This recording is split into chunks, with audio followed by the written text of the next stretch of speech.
President Donald Trump holding his first cabinet meeting today, and among the attendees, Elon Musk, who does not, by the way, hold a cabinet position. Yeah, aside from being a senior advisor to the president, Musk also oversees the Department of Government Efficiency, or DOGE, which is making very controversial moves to cut government spending.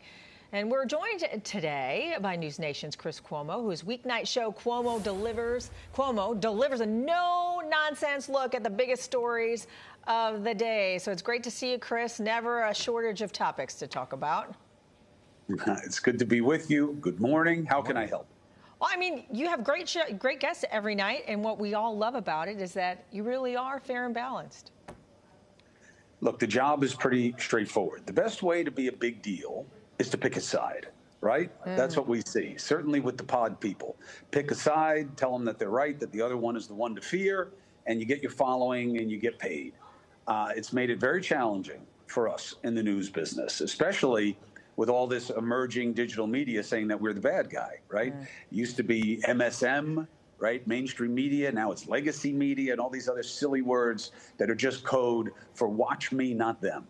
And that's okay, because if the job were easy, anybody could do it.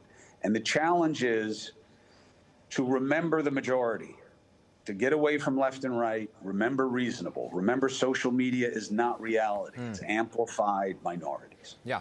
I mean, that's, you know this, easier said than done in the world we live in, right? Where so many folks just pick up their phone and we're being outpaced by some of the things that are being put out there so quickly. Let me ask you just your thoughts on this, Chris. I know you're going to be talking about it tonight. Elon Musk attending this first cabinet meeting today, right, to update leaders on DOGE.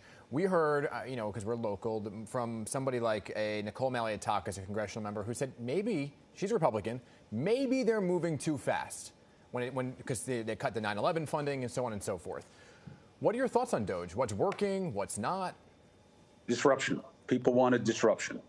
I just wish there would be less hype because, look, there are very few issues that are more 80-20 in terms of, overweighted people being on the same side of an issue as finding government waste. Okay, like if you can't build consensus on that, you got to look at how you're approaching it. And they're not building consensus. So why? Well, they're not being straight. It's obviously being hyped, and it seems punitive and it seems petty. Look, they stood up in federal court and said that Elon Musk doesn't run DOGE, doesn't even work for DOGE. I mean, who believes that? Yeah. Now the guy's at a cabinet meeting? See, that's what I think is bothering people. It's not going after waste. It's not finding waste, fraud, and abuse. Everybody's in favor of that. But you have to remember, we are neglecting the reality that these are just suggestions.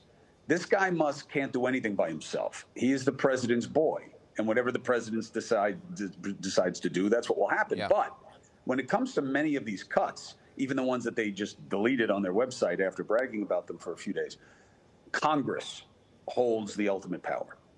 Yeah. I mean, but he's even supporting the emails going out to employees. Right. Look, I'm okay. I mean, look, we're in a high accountability business, right? And I'm okay with that. But again, was it overreach? Was it rash? Of course.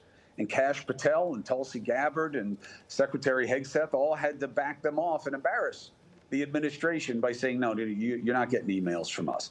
And Musk saying you're fired. Look, I'll tell you what, if Musk should stay off Twitter, I know he can't, but if he could, and he was just the guy who was in the Oval Office, we wouldn't have a lot of this consternation that we have right now. Yeah, I mean, not only, the feed is Elon Musk after tweet after tweet, or post after post on X now. I want to talk about what happened late last night, Chris, which was the big victory for President Trump. The budget bill passed in the House. It didn't say, it was so much drama, which it usually is. Wasn't sure it was going to pass. They didn't have the votes. It ended up passing. And now there's big talks of what does that mean for Medicare, Medicaid, so on and so forth, especially here in New York. What are you hearing? And I know you're going to be talking about it. Long way to go. Long way to go. We're talking DOGE. These are pennies. These are minutes of spending on the debt. Minutes. What they're finding is literally minutes worth of the interest that we're paying on the debt. The real money is in entitlements. The real problem is looking to reduce revenue, which is what tax cuts are, right? At the same time that you're trying to reduce spending when you don't really want to reduce spending in the places that you have to because of the political cost. So Trump's trying to have it both ways, right? I want tax cuts, and I don't want to cut the big entitlements because I don't want to be punished.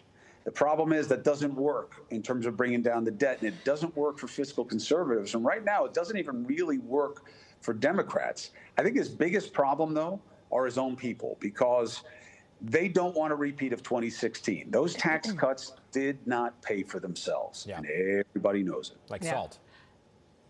Like salt, which beat us up real bad in New York, and Trump did it on purpose. We'll see if he fixes it. Yeah, Chris, before we let you go, can you tell us a little bit more about that show you have with Bill O'Reilly and Stephen A. Smith?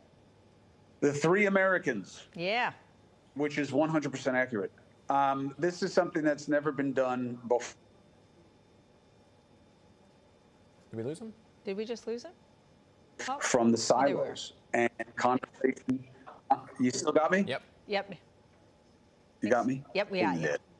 Hello. Yeah, we got Conversation is the cure. So we're going to Westbury, Long Island to try it out. Three very different people, very different sets of ideas, not a lot of agreement, except that we got to talk to each other and not about each other. And it's okay to disagree. And we'll give you something that I can't do because I don't want NewsNation or Nexstar, our parent company, to have to own my stories. But we will tell stories about our experiences and why we feel the way we do about things that I won't discuss on TV because it's not fair for my boss to have to own my version of events. But so the people who come that night will get the treat of hearing the story behind the stories that we tell on TV. Good. Yeah, your two guests are certainly two gentlemen that don't hold back on opinions. Nope. All right, Chris. Thanks so much. Thank you. Yeah, and be sure to tune in to Cuomo tonight at 8 p.m. on NewsNation. All right, 8:50, everybody. We'll be right back.